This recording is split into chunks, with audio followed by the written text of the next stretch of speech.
Saludos oyentes de radio, gracias por escucharnos en la tarde-noche de este viernes, último día de mayo del año 2024.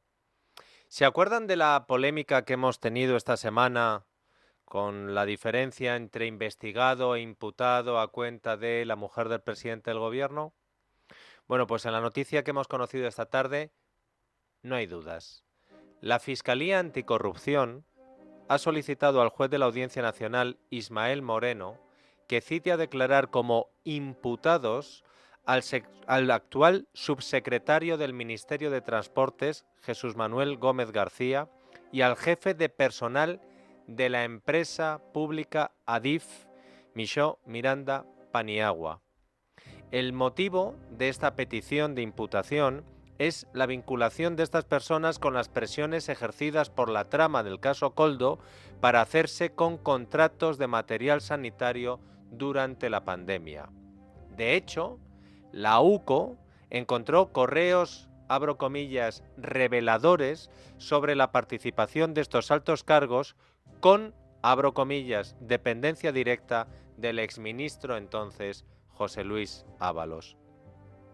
La Fiscalía Anticorrupción también ha reclamado la imputación del exsecretario general de Puertos del Estado, Álvaro Sánchez Manzanares, el famoso Alvarito del sumario, al que destituyó Óscar Puente hace semanas una vez que estalla la trama socialista de las mascarillas y en el gobierno de Pedro Sánchez deciden que algún cabeza de turco tiene que pagar el pato.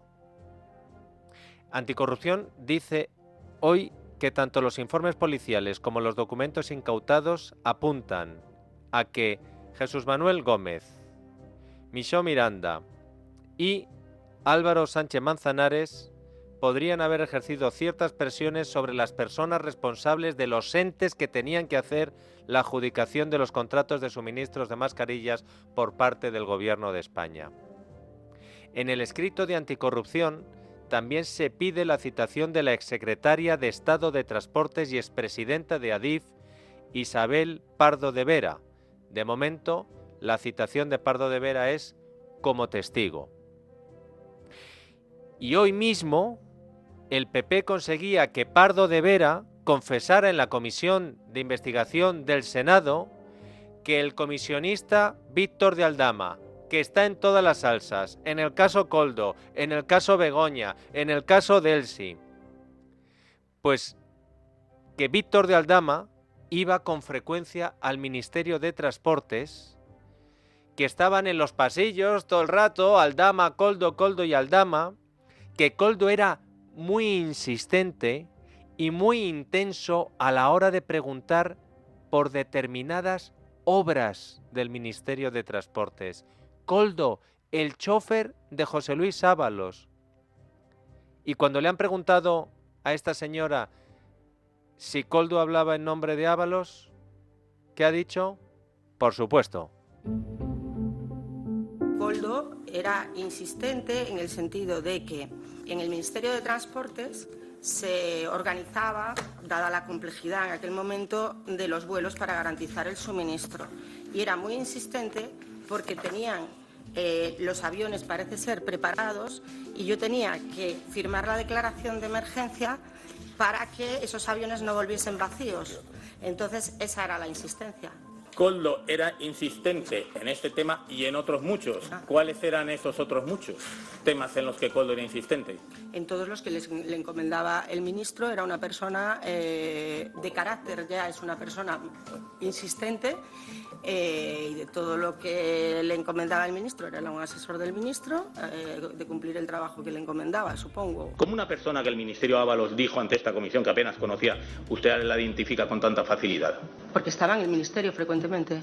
Y una pregunta, yo a Koldo me lo imagino por su forma de ser reunido con un montón de gente, pero ¿por qué reparó usted en Aldama? ¿Por el número de veces que lo veía?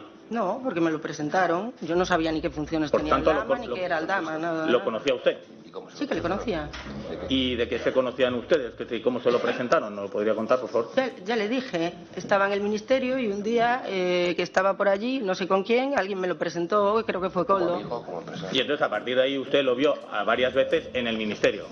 No varias veces, le vi unas cuantas veces, sí, frecuentemente. Sí, unas cuantas veces. Unas cuantas veces unas y cuantas varias veces, pues es más o menos lo mismo. No le puedo decir cuántas veces le vi. Bien, no se lo pregunto entonces. ¿Usted se reunía con él? No, con Víctor de Aldama. ¿No se reunió nunca con Víctor de Aldama? Hombre, tuve conversaciones en un entorno de pasillo de pie, cuando alguna vez que me lo encontré y ya está. Pero, en el pasillo tenía conversaciones como amigo, como empresario, como amigo nada. Como amigo nada. Y como empresario nada, porque yo no sé a qué se dedicaba ese señor. No sabe a qué se dedicaba este señor, lo veía siempre en los pasillos. Era la secretaria de Estado de Transportes. ¿Y no se le ocurrió preguntar qué pinta este aquí? La secretaria de Estado del Ministerio de Transportes del gobierno de Pedro Sánchez, viendo en los pasillos al comisionista Aldama, dice, ¿y usted cómo lo conocía? Dice, porque estaba todo el día allí, estaba frecuentemente. Y habló con él, ¿sabes? Conversaciones, Víctor, ¿qué tal? Como ven, poco a poco, la oposición, la prensa y sobre todo la AUCO y la justicia van consiguiendo desenmarañar esa madeja llamada en un principio caso Coldo y que ahora ya vemos que en realidad es muchísimo más. Ahora mismo, los agentes de la Unidad Central Operativa de la Guardia Civil, la famosa AUCO, que no para de citar el gobierno de Sánchez para tratar de salvar a Begoña Gómez manipulando un informe de la AUCO que dicen que exculpa a Begoña Gómez de cualquier culpa, pues la famosa AUCO ha señalado a 6 altos cargos del gobierno, implicándoles en una supuesta trama de corrupción. A 5 están todavía en sus puestos, porque solo uno ha sido destituido. Todos los demás siguen en sus respectivos cargos. El actual presidente de Adif, implicado. Un informe de la AUCO dice que Ángel Contreras habría intervenido en el amaño de obra pública con la intermediación de Coldo. El actual director general de presupuestos del Ministerio de Hacienda, Javier Sánchez Fuentefría, también implicado. En un informe de la AUCO remitido al juez Ismael Moreno, la Guardia Civil dice que cuando Sánchez Fuentefría era director general de Organización e Inspección de Transportes, actuó como el interlocutor entre el Ministerio, Puertos del Estado, Adif y la empresa de la trama. Vicente Calzado, director general de la empresa pública Enfesa, implicado. En un informe de la AUCO se dice que Calzado participó en una reunión con Coldo en la marisquería La Chalana en la que se habló del reparto de mordidas y la AUCO la tiene grabada. Y a los 3 señalados por el informe de la AUCO añadan los otros 2 señalados hoy por anticorrupción. El actual subsecretario de Transportes, Jesús Manuel Gómez García, y el jefe de personal de Adif, Miranda Paniagua, petición de imputación para ellos. Cuando a los anteriores decimos implicados y no imputados, es porque la AUCO no imputa, la AUCO señala. Estos 5 altos cargos del ministerio de Óscar Puente y del ministerio de María Jesús Montero, ahora mismo, según la información que manejamos, si lo han hecho a escondidas, ahora mismo siguen en sus puestos. No han ni dimitido ni los han echado. Y somos conscientes que el gobierno de Sánchez se resiste a destituir a más miembros del gobierno señalados en la trama de corrupción porque estamos en plena campaña de las europeas. Echaron a uno, a Alvarito, el de Puertos, porque se contradijo y porque dijo una cosa y luego dijo otra. Oiga, que ahora es verdad que la Fiscalía pide la imputación, pero entonces no. Y a estos que se les ha señalado en informes de la UCO y la Fiscalía pide imputación, ¿no se los va a echar? El gobierno lo está dejando todo a que pase el 9 de junio, después de las elecciones. Hay que resistir hasta ahí.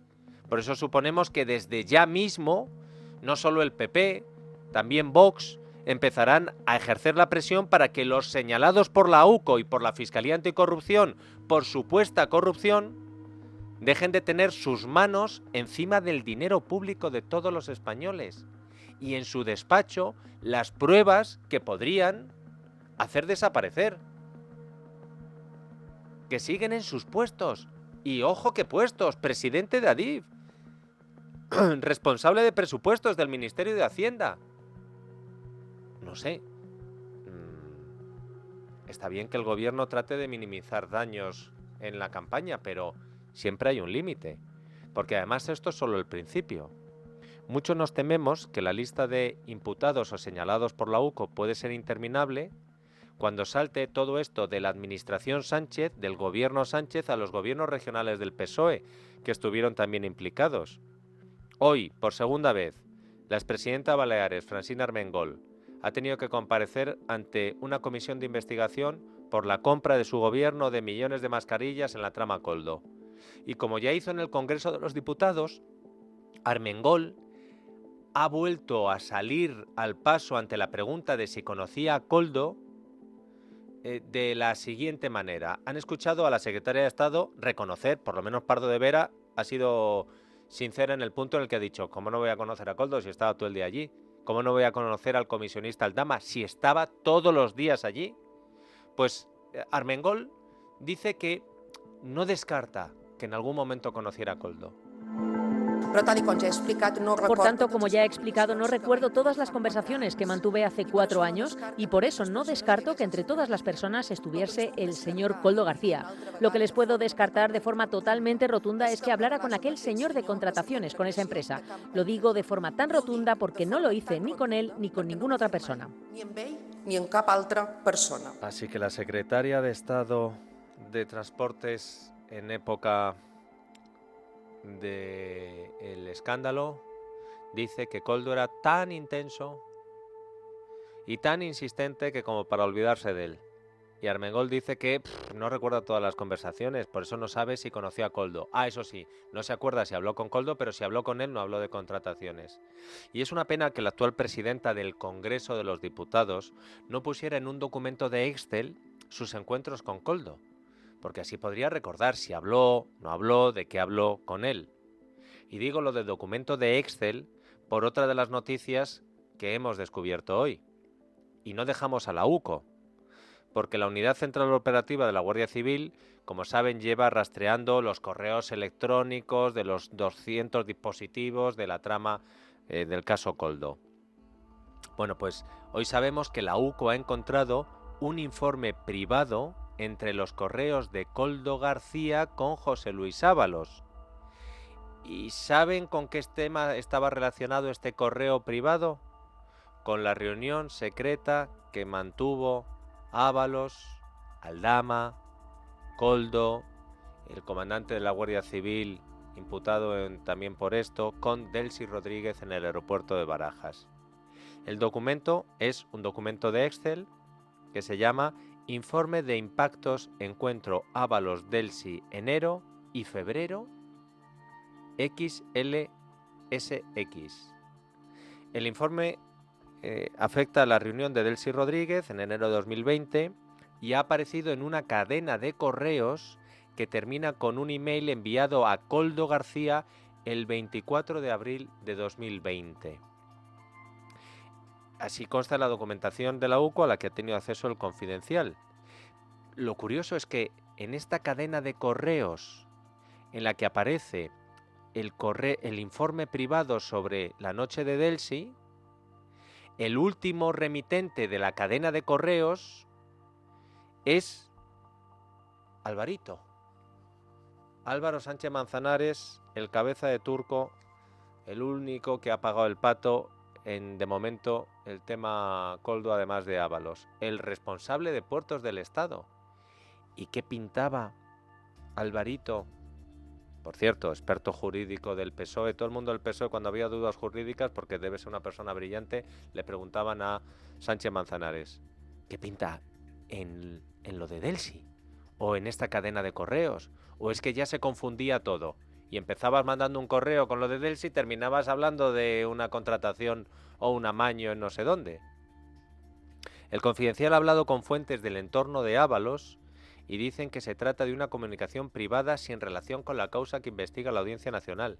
Ya. Si la Audiencia Nacional empezó por el caso Koldo, pero...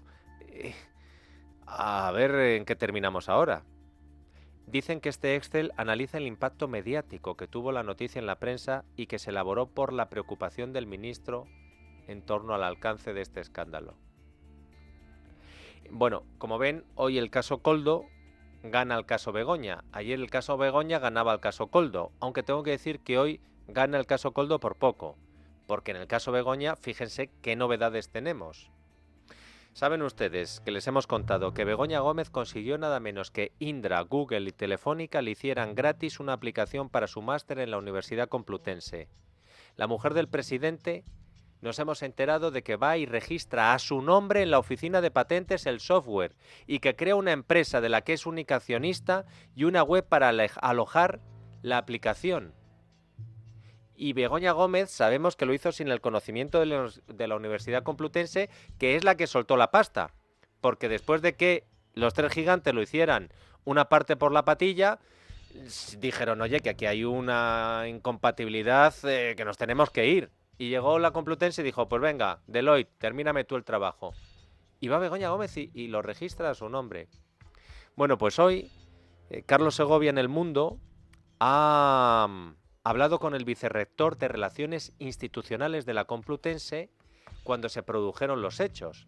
Ha hablado con Juan Carlos Doadrío.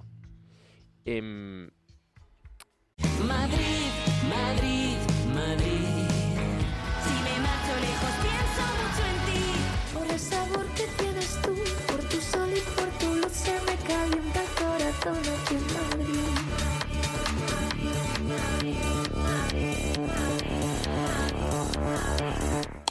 Y ha dicho este señor que él no autorizó a la mujer de Sánchez a registrar a su nombre en la plataforma pagada primero por Indra, Telefónica y Google y luego por la Complutense.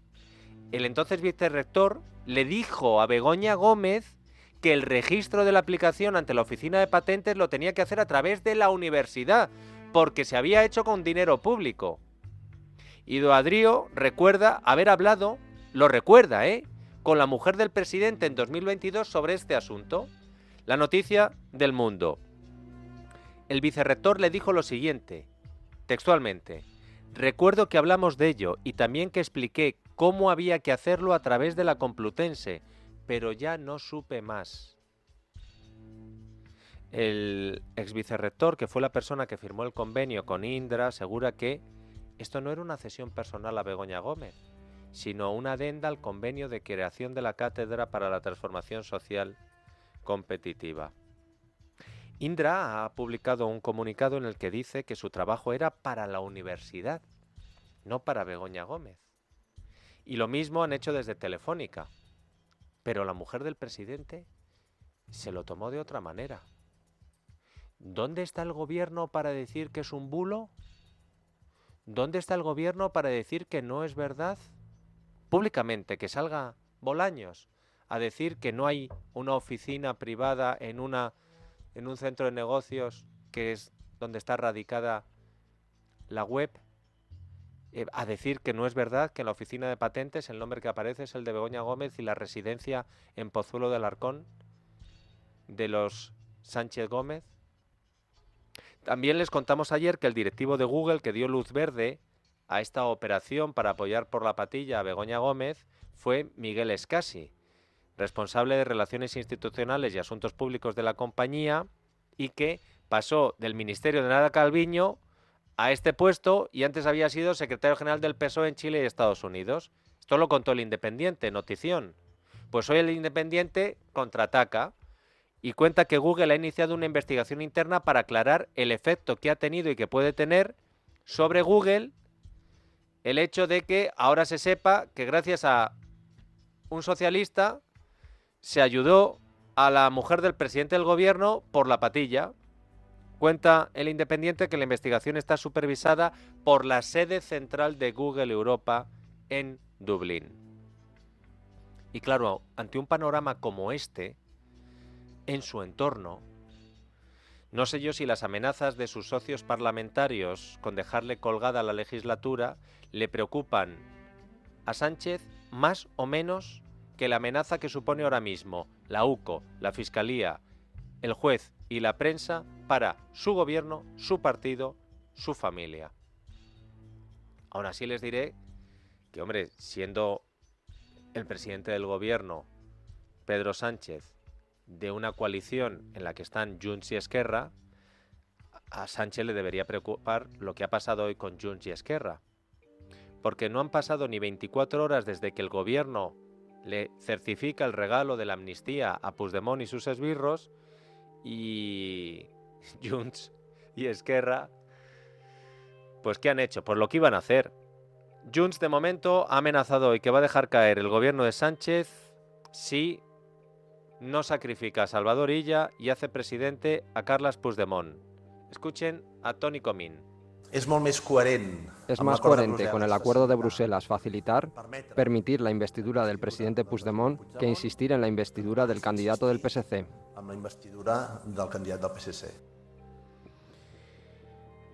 La amenaza pública de Junts a Sánchez coincide con las últimas noticias que se han filtrado hoy, y es la maniobra que pretende el partido de Puigdemont para hacer que Puigdemont sea presidente del gobierno de Cataluña. El día 10, justo después de las elecciones europeas, hay que constituir el nuevo Parlamento de Cataluña. Y claro, Sánchez no quiere que se hable de esto hasta el día 10. No quiere que se destituya a nadie del gobierno por el caso Koldo. No quiere que se hable de lo de Begoña Gómez y la oficina de patentes hasta después del 10. No quiere que se hable de nada hasta el 10. Quiere que se hable de Netanyahu, Milei, Meloni y demás. Pero de lo de España, poco. ¿Y qué ha pasado? Pues que Esquerra y Junts sí quieren que se hable de esto. Y entonces se ha filtrado que Junts y Esquerra están negociando lo siguiente. Esquerra preside el Parlamento de Cataluña y se alía con Puigdemont para hacer, junto con las CUP, presidente a Puigdemont. Les faltan los votos, al menos la abstención del PSC, y por eso le han dicho a Sánchez, y como tú no digas que sí, o al menos mires para otro lado, te quedas sin legislatura. Y para que no quedara duda de que a ella lo va a tener difícil para ser presidente, ha llegado Marta Rovira, la que ahora manda en Esquerra, y ha dicho que con ella nada de nada. Esquerra Republicana no hará presidente a Salvador Illa. La propuesta nosotros la veíamos con buenos ojos, nos gusta y la estamos explorando porque permite constituir una mesa antirrepresiva. Estábamos mirando si es posible. Yo no sé si después de la filtración... Con ella nada de nada. Bueno, no hay fecha para la entrada en vigor de la ley de amnistía que le aprobaron ayer los socialistas a los Rovira y Puigdemont. El gobierno de Pedro Sánchez ha decidido aplazar sine die la publicación en el BOE. Otra cosa que hay que dejar también para después del 9 de junio. El Ministerio de Presidencia de Félix Bolaños es el que controla los tiempos y el encargado de que esto saliera adelante. Dicen que no ha entrado en vigor porque las leyes no se publican al día siguiente en el BOE. Pero cuando el Senado aprobó la ley Sánchez-Montero, la del sí es sí, la que excarceló a violadores, apareció en el BOE al día siguiente.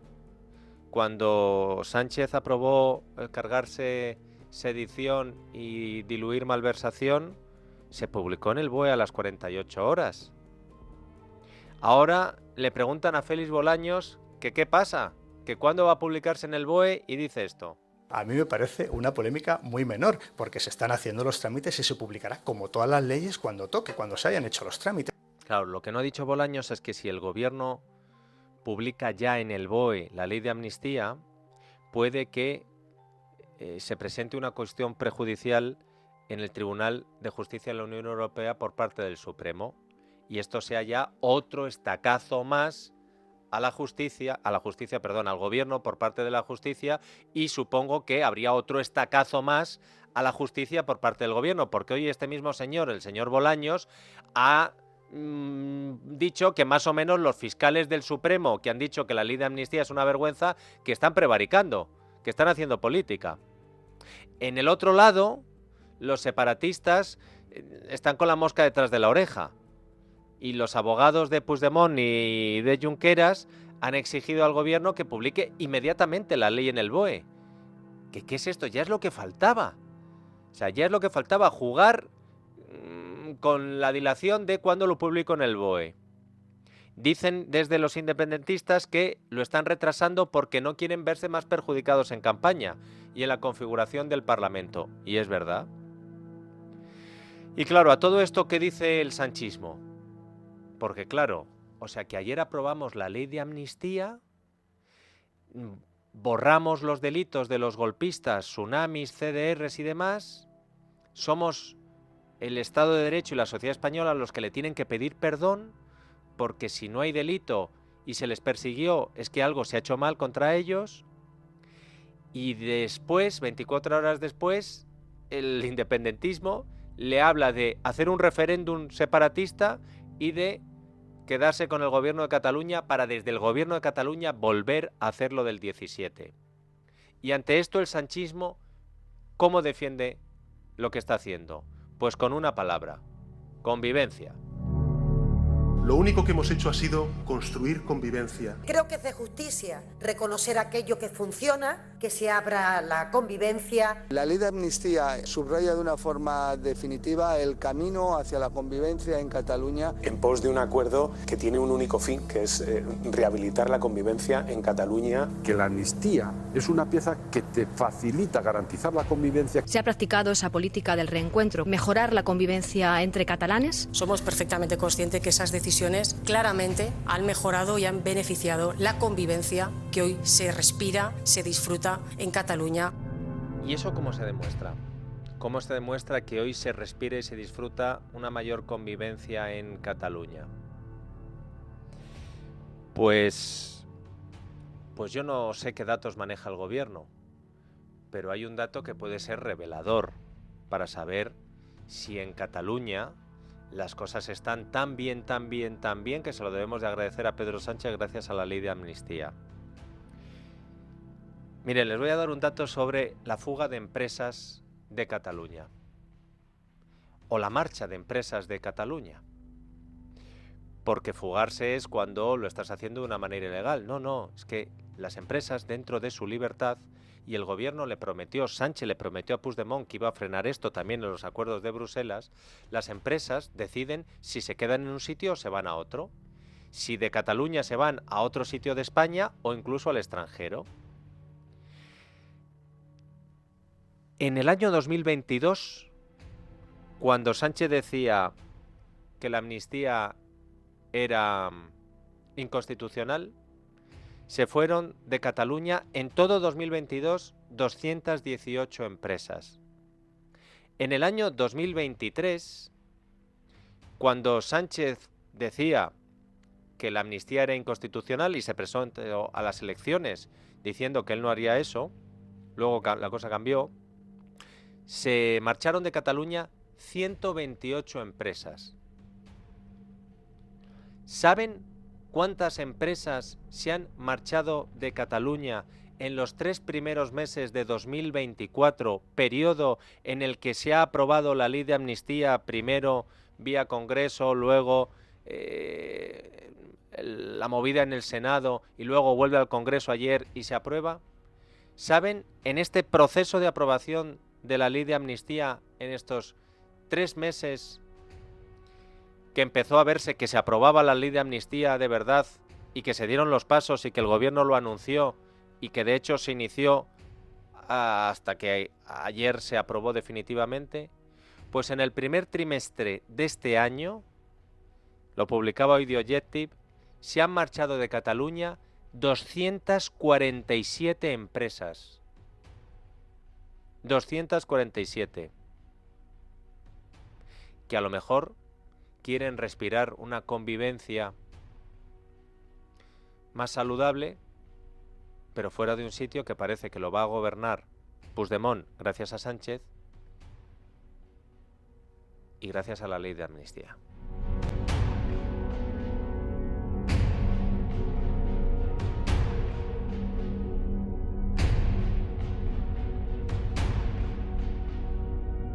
La noche de Dieter, con Dieter Brandau, en Es Radio.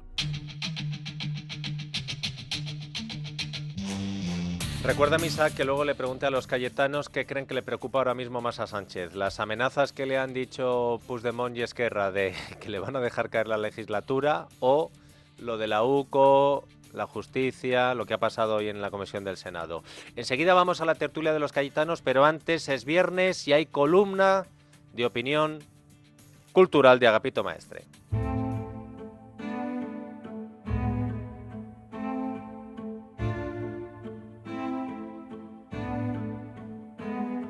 Pido la paz y la palabra. Una cantante de Estados Unidos, cuyo nombre olvidaré inmediatamente, ha venido a cantar al Santiago Bernabéu.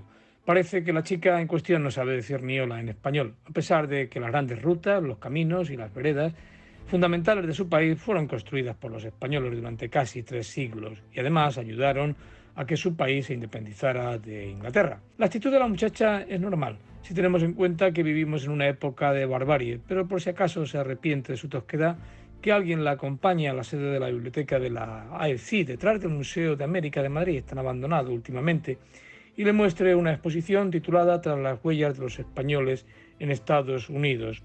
Allí verá la inmensa tarea civilizadora de España en toda América y, por supuesto, en Estados Unidos y Canadá. Gracias a la red interior de caminos auspiciados por la corona española se pudo facilitar el tránsito de mercancías y personas. Sin caminos limpios y transitables, como nos enseñara el gran Alfonso X el Sabio en el XIII, mucho antes del descubrimiento de América, pues es que no hay civilización. Pues eso, los españoles llevaron los caminos reales a América para civilizarla. Esas arterias de comunicación se dieron en todo el ámbito hispánico, pero en esta ocasión se recorren los de Estados Unidos. La estampa de jinetes y carretas tiradas por caballos y otros animales de carga y tiro se implantaron en Estados Unidos gracias a España. Los vestigios de esta inmensa red de comunicaciones todavía se pueden visitar y están declarados caminos históricos y forman parte del patrimonio histórico y cultural de Norteamérica, gestionado muy bien por el gobierno de los Estados Unidos. En fin, anímense amigos y visiten la muestra y comprobarán que las películas del oeste transcurren todas ellas en los caminos de los españoles, incluida la famosa diligencia de John Ford, y digan con orgullo vaqueros y supriman el rollo de los cowboys, que son un caos.